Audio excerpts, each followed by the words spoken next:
Bonjour et bienvenue à ce RATP Innovation Talks. Je fais partie de l'équipe innovation du groupe RATP et aujourd'hui, je vous invite à découvrir la RATP comme vous ne l'avez jamais vue.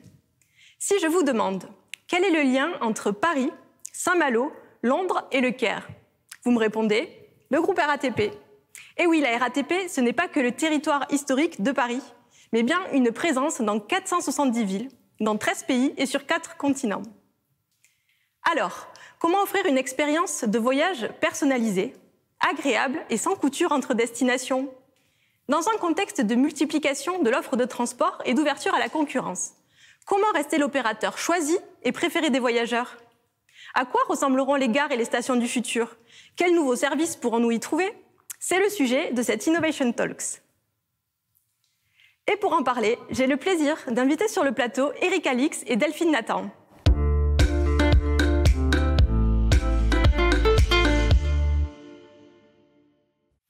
Bonjour à vous, merci beaucoup d'être sur le plateau.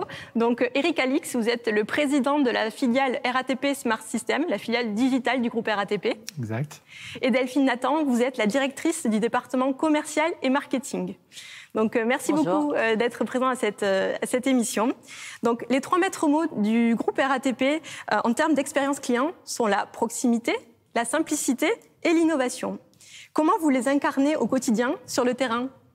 Alors, ce qu'il faut avoir en tête, c'est qu'on a tous les jours 45 000 agents qui sont sur le terrain, à proximité de nos clients. Alors ça, c'est vraiment de la proximité.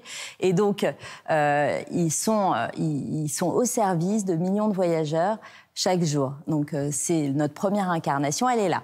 Ensuite, on a travaillé sur une charte d'engagement. Donc, on a lancé ça en tout début d'année, une charte d'engagement auprès de nos voyageurs. Et un de nos engagements très forts est justement l'accompagnement. Et puis, d'être joignable en permanence, ça fait aussi partie des engagements. Donc la proximité, vous voyez, c'est vraiment quelque chose de très fort. Et dans ces engagements, il y a aussi le fait de fluidifier, de rendre le plus simple possible le voyage. C'est ça notre mission à la RATP.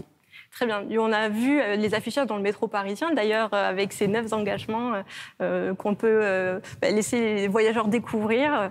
Très bien. Et... Tout à fait. Et on va découvrir au fil de l'eau des preuves sur chacun de ces engagements. Donc, on va avoir l'année qui va être rythmée avec à chaque fois qu'est-ce que ça veut dire concrètement vous accompagner tout au long de votre voyage. Et on va décliner. Donc, tout 2021, on va pouvoir avoir ces révélations le long de l'année. Très bien. On a hâte de découvrir ça.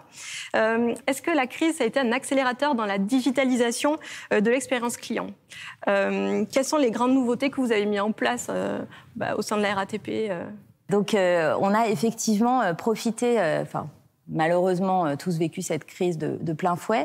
Un des premiers constats, ça a été au moment de la crise que les gens avaient peur de reprendre le métro quand ça a été possible, qu'on a été déconfinés et que ça a été possible de voyager à nouveau. Et ils avaient peur justement de cette proximité dans les transports en commun.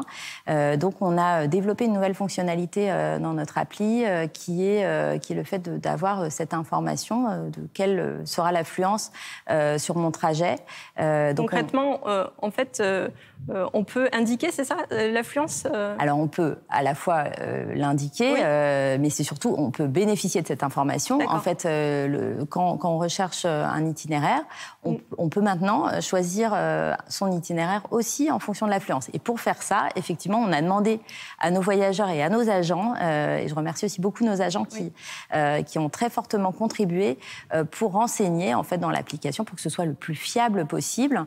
Donc, on a fait à la fois avec des données prédictives, mais aussi avec ces données, ce qu'on appelle le crowdsourcing, donc c'est-à-dire la contribution de nos clients et de nos agents pour savoir à quel moment il y a du monde ou pas. Et c'est vous qui l'avez développé tout seul, cette application? Oui, ça a été développé grâce à notre usine digitale, qui nous a aidés sur ce lancement. Et surtout, ça a été développé en quelques semaines, vraiment en un temps record. Donc, on a mis en place cette fonctionnalité dès le mois de mai l'année dernière. Et il y a déjà plus de 1 million de personnes qui ont contribué et qui ont donné justement des informations sur l'affluence. Ça montre à quel point cette information est maintenant ultra fiable. Et on retrouve vraiment, et c'est de plus en plus consulté par nos utilisateurs sur nos outils digitaux. D'accord, merci beaucoup. Du coup, vous dites que les voyageurs consultent les outils digitaux. Qu'est-ce qu'ils attendent en fait? On entend beaucoup parler du MaaS. Qu'est-ce que c'est le MaaS à la RATP? Et voilà, du coup, Eric, je vous pose la question. Donc le MaaS, c'est le Mobility as a Service, c'est-à-dire pouvoir consommer la mobilité comme un service. Oui. Consommer la mobilité comme un service, c'est quoi? C'est cette idée que dans votre poche, vous avez votre téléphone, ou dans votre sac à main, vous avez le téléphone, et vous avez toute l'offre de transport qui doit être accessible à l'intérieur de ce téléphone toute la journée, quand vous en avez envie. Toute l'offre de transport, ça veut dire bien sûr le transport en commun, qu'on connaît bien au sein de la RATP, mais ça veut dire aussi tous les moyens de transport qui permettent de faire le premier et le dernier kilomètre. Donc le vélo, la trottinette, les VTC, et que tous ces modes de transport finalement vont pouvoir s'articuler pour répondre à votre besoin qui est aujourd'hui, moi j'ai besoin d'aller de là où je suis, peut-être au travail ou à ma maison ou à un rendez-vous. Et tout ça doit être facilité par l'application. Est-ce que c'est personnalisé en fonction du besoin du voyageur? Évidemment, plus vous utilisez l'application, plus vous lui rentrez des données et plus elle comprend comment vous interagissez avec elle et plus elle peut tenir compte de vos préférences, donc pour avoir de la personnalisation. Donc, effectivement, ça c'est très important parce que ce sont des applications qui sont à très très grosse audience. Hein. Oui. Quand on parle de l'application RATP, c'est plus de 9 millions de visiteurs mensuels. Oui, donc c'est vraiment beaucoup. Quand on parle de Mappy aussi, qui est la société que nous avons rachetée, qui est plus orientée sur les voitures, mais qui est très complémentaire du coup avec cette application RATP, c'est plus de 12 millions de visiteurs mensuels. Donc ce sont des applications à très grosses audiences. Et demain, on peut non seulement quelque part préparer ces déplacements, être guidé aussi tout le long du déplacement, et ça c'est très important d'aller jusqu'au guidage, et pouvoir réserver et payer son mode de transport. Encore une fois, qu'il s'agisse d'une trottinette, qu'il s'agisse d'un transport en commun, d'un VTC, etc. Et tout ça, du coup, pour un parcours qui soit complètement fluide. C'est vraiment ça l'enjeu, c'est qu'on n'ait pas à consulter 50 applications pour faire un achat. On puisse aussi faire des achats qui combinent plusieurs modes de transport. Et puis peut-être demain, nous aurions aussi des forfaits pour aller accompagner les mobilités. Et donc c'est aussi ça le MaaS de la RATP. Merci. Et c'est une réalité concrète aujourd'hui? Est-ce qu'on peut l'avoir entre les mains, cette application? Delphine, est-ce que... Alors, ça y est, hein, ça fait plusieurs mois qu'on travaille dessus. On travaille d'abord pour que... on optimise les parcours, donc on a des releases tous les 15 jours sur notre application qui permettent en fait d'avoir vraiment les fonctionnalités qui soient optimisées, les parcours qui soient les plus clairs possibles pour nos utilisateurs des applis. Et maintenant, ça y est, depuis le mois de juin, on peut pour la première fois acheter un VTC sur notre appli ou prendre un vélo avec notre appli et c'est du bout en bout. Donc notre objectif, c'était vraiment de rester complètement à l'intérieur de l'appli. On n'a pas besoin d'être envoyé sur une autre appli, de retélécharger. Oui, ça, c'est vraiment pratique. Et ça, c'est vraiment souvent... C'est ça qui fait la différence, en fait, dans l'expérience.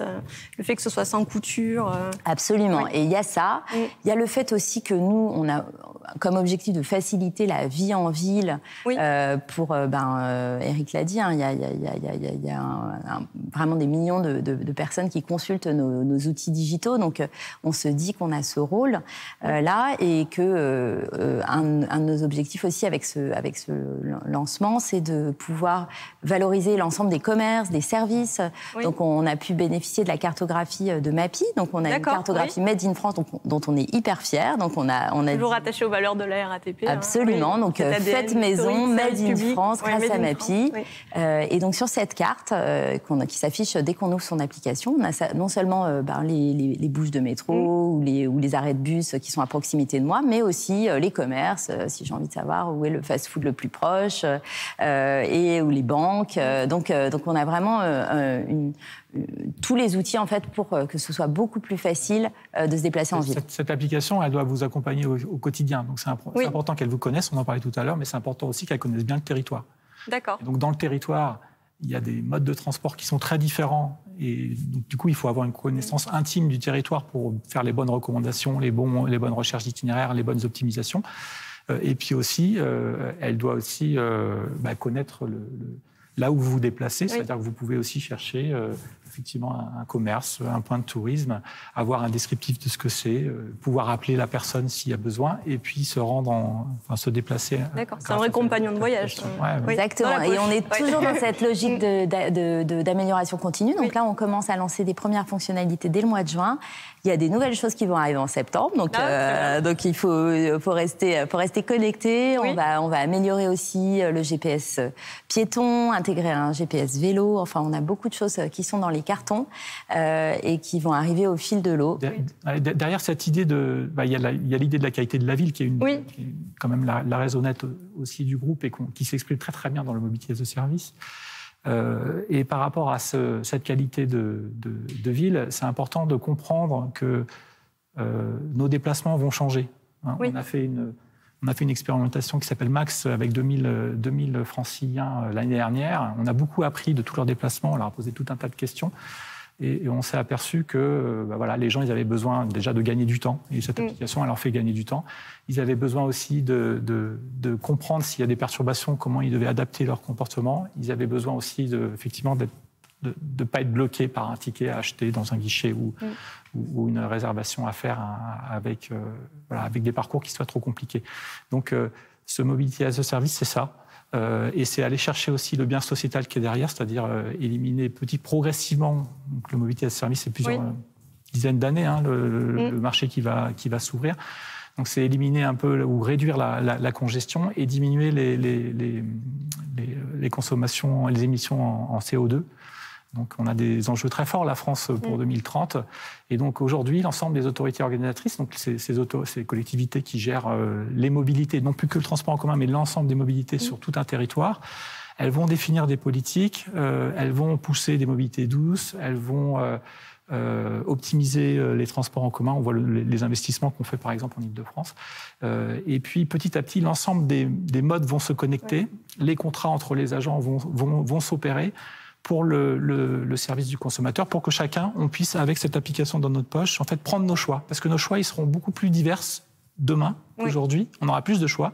Tantôt, on sera au télétravail, tantôt, on pourra partir en décalé. Tantôt, on pourra se dire, tiens, je peux prendre le RER, mais il y a peut-être ma région qui a construit un RER vélo, peut-être j'ai aussi mon vélo, je ne peux pas se prendre à côté. Et donc, l'ensemble de ces choix, ils sont plus compliqués, il y a plus d'informations, plus de temps réel, et il faut du coup une application qui vous aide à prendre vos choix. Et derrière, en fait, c'est nos routines de mobilité qui vont changer. Alors évidemment, quand on change de routine, ça ne se fait pas en claquant des doigts, mais progressivement, finalement, cette application compagnon, elle doit vous aider à adapter sa mobilité en fonction de ce qu'on a envie de faire et l'ensemble de l'offre qui est à disposition. Et du coup, pour une expérience la plus complète, vous avez besoin de trouver des partenaires. Est-ce que c'est facile, quand on est le groupe RATP, de fédérer les partenaires pour les inviter à participer dans l'application ? Alors, c'est sûr que RATP est très puissant, donc ça donne envie à des partenaires de travailler avec nous. Mais on est exigeant aussi dans ce qu'on attend d'eux. Donc c'est vrai que cette capacité de faire du bout en bout, tous les partenaires ne sont pas capables de le faire aujourd'hui. Et nous, on a privilégié à la fois des partenaires qui ont du sens par rapport aux mobilités qu'on propose déjà, les transports en commun, donc qui sont très complémentaires. C'est pour ça que le vélo, c'est vrai que c'est déjà beaucoup utilisé en fait avec les transports en commun. Donc on s'est dit c'est important d'avoir. On a privilégié aussi des partenaires français, toujours dans cet objectif d'être proche de notre ADN, de la valeur, de rechercher des valeurs. Et on a privilégié des partenaires qui pouvaient nous aider à avoir des parcours qui soient le plus fluides possible pour nos clients. Donc ça fait beaucoup d'exigences. Donc on est ravis d'avoir trouvé des gens qui nous suivent. Derrière, ce qu'on a fait aussi, c'est qu'on a un peu fusionné des équipes qui avaient des ADN assez différents. Oui, c'est vrai, parce que MAPI et RATP... MAPI et la RATP, donc on avait, au sein de RATP Smart System, on avait beaucoup de gens qui travaillaient sur cette application MAPI avec cet ADN très, très transport en commun, et qui est quand même le transport en commun, qui est quand même la colonne vertébrale de cette mobilité à consommer comme un service.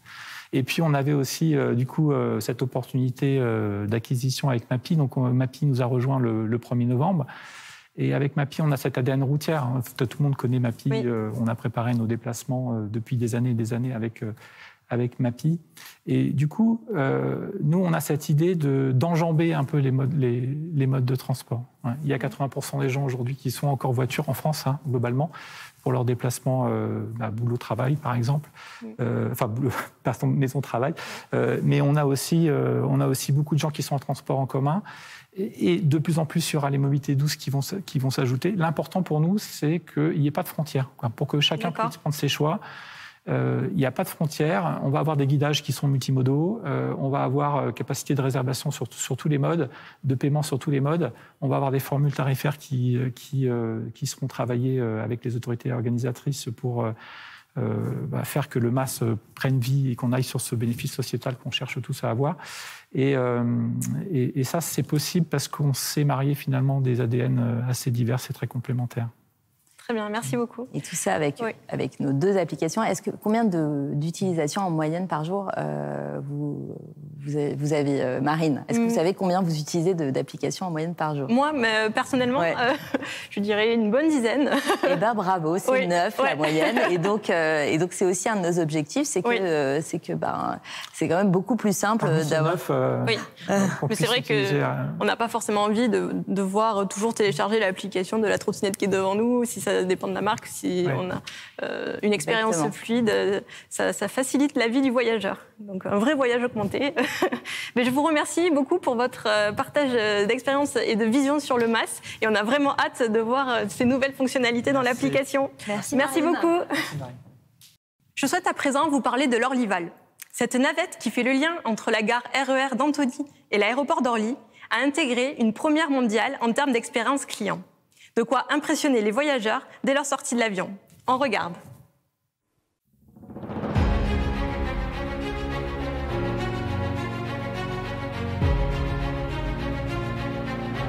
Le retour des clients, il est exceptionnel. Dans un matériel entièrement rénové, intégrer ces écrans dans les vitres, c'est quelque chose qui ne se fait nulle part ailleurs. La principale difficulté était l'intégration. Intégrer des câbles dans un matériel effectivement, qui a 30 ans d'âge. C'est un projet qui a été réalisé en interne. C'est ce qui fait la force de ce projet. Tous les services de l'entreprise ont été concernés par ce projet. C'est du nouveau matériel lié avec un matériel ancien. Donc c'est un gros défi. De communiquer, ça reste quand même le principal atout qu'on ait eu ici, c'est qu'on est une petite société. C'est facile de communiquer, on est tous sur site, mais c'est un avantage. Enfin, c'est vraiment ce qui a fait qu'on a pu être solidaire et aller jusqu'au bout.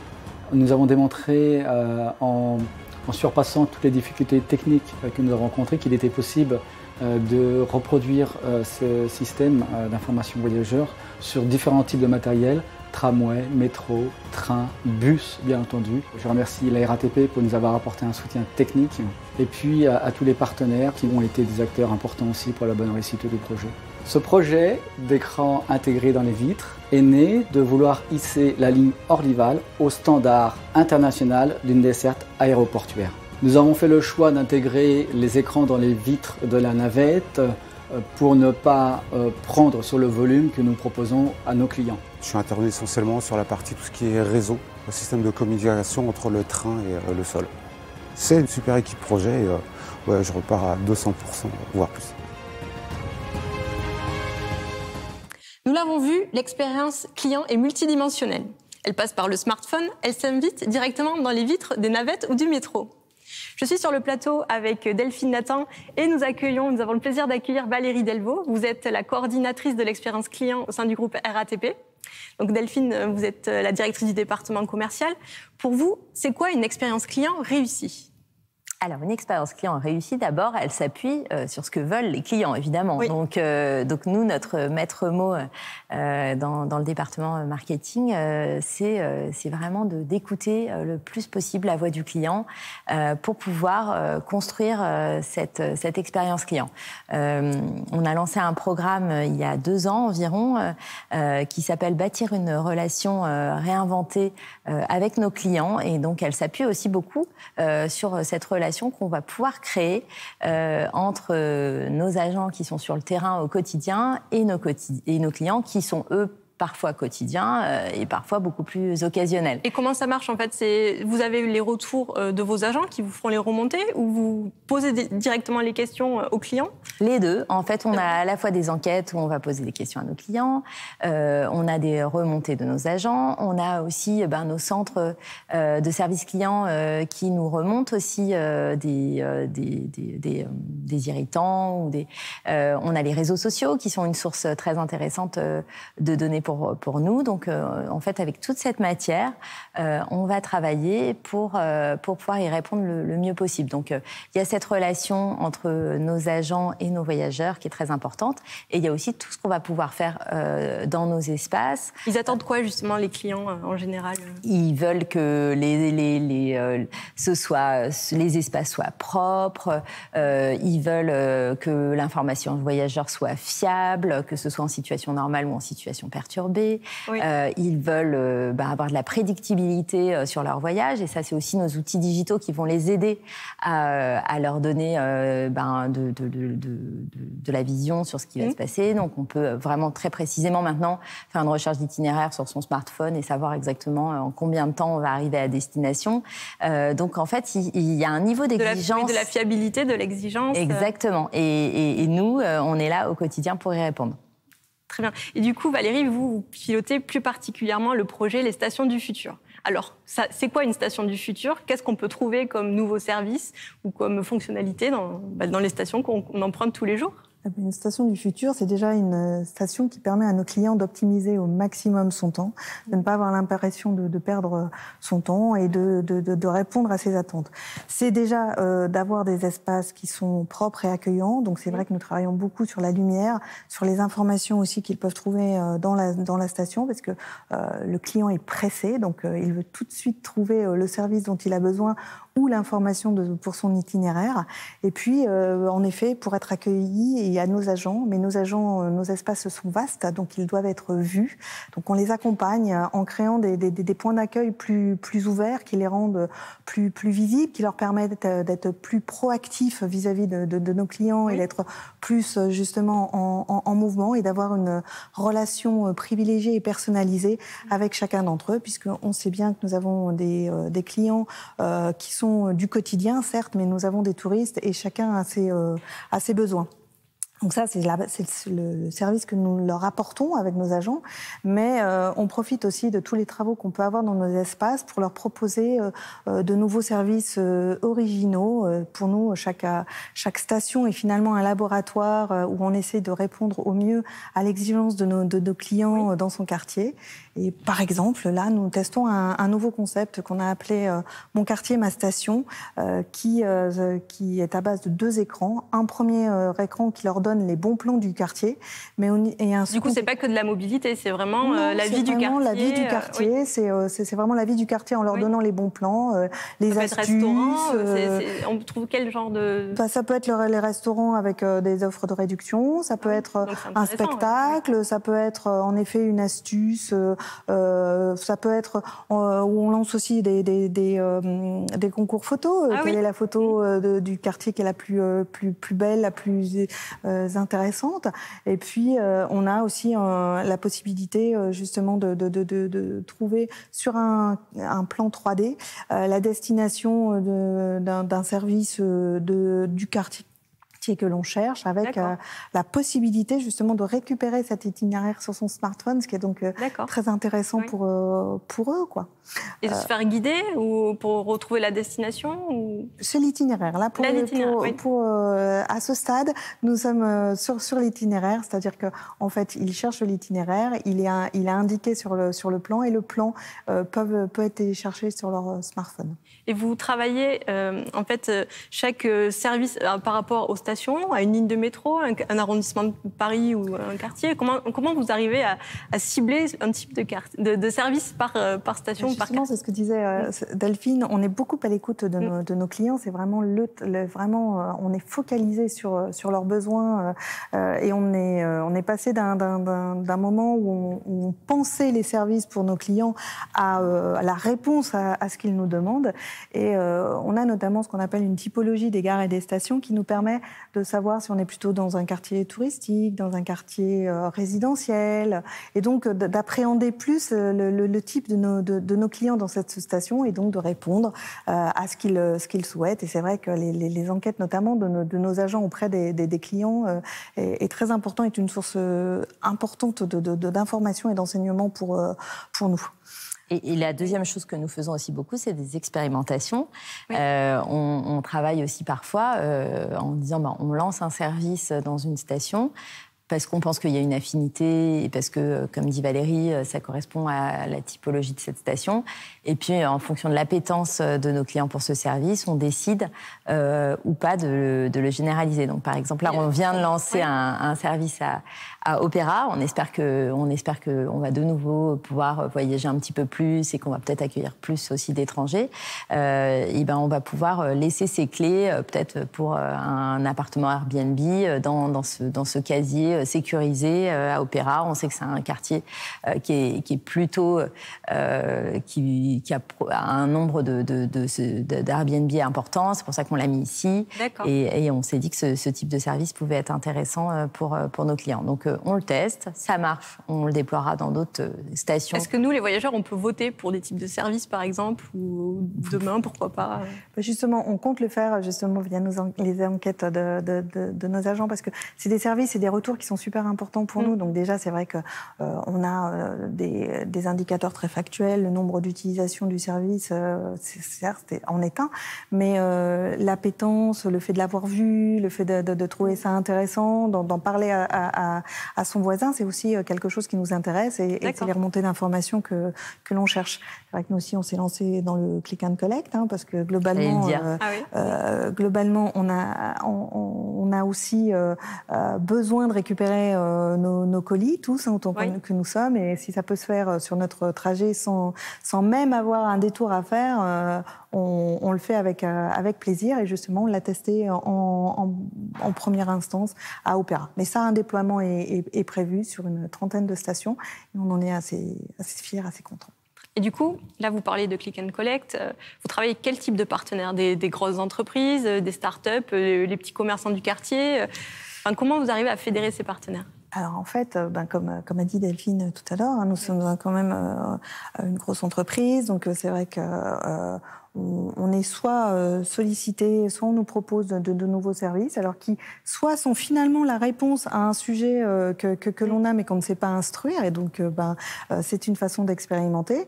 On a aussi nos équipes qui nous aident énormément dans la réalisation et dans le développement d'un certain nombre de services, et soit c'est nous qui recherchons. Alors donc je dirais pas qu'on a des partenaires exclusifs, on est à l'écoute de toute proposition, mais aussi on cherche énormément, et c'est vrai qu'on a vraiment la volonté de tester les services, mais avec toujours comme idée de pouvoir les développer et les mettre dans toutes les stations qui le demandent. On n'a pas une volonté d'avoir des stations toutes identiques, des gares toutes identiques. Ce que l'on souhaite, c'est avoir le bon service au bon endroit et au bon moment. Très bien. Voilà, à l'occasion de Vivatech, si vous avez un appel à lancer, vous diriez quoi aux startups qui nous regardent aujourd'hui? À qui j'envoie mon offre, ma proposition de service? Écoutez, à vous. À nous, voilà. Mais c'est bien, on est sur LinkedIn. On est à la recherche de bonnes idées, donc parfait. Merci pour cet appel, Marine. Oui, écoutez, merci beaucoup pour votre participation et votre vraie implication à inventer les stations du futur et à faire vivre la ville différemment. Voilà. Donc merci beaucoup pour ces échanges. Merci à vous. Merci. Notre Innovation Talks dédié au voyage augmenté touche à sa fin. Un grand merci aux intervenants qui ont partagé leur vision d'une expérience de voyage enrichie, simplifiée et personnalisée. Nous avons hâte de retrouver ces nouveautés sur nos trajets quotidiens. Je vous invite à découvrir nos autres Innovation Talks sur les mobilités du futur, l'industrie 4.0 et la ville durable et inclusive. Merci et à bientôt!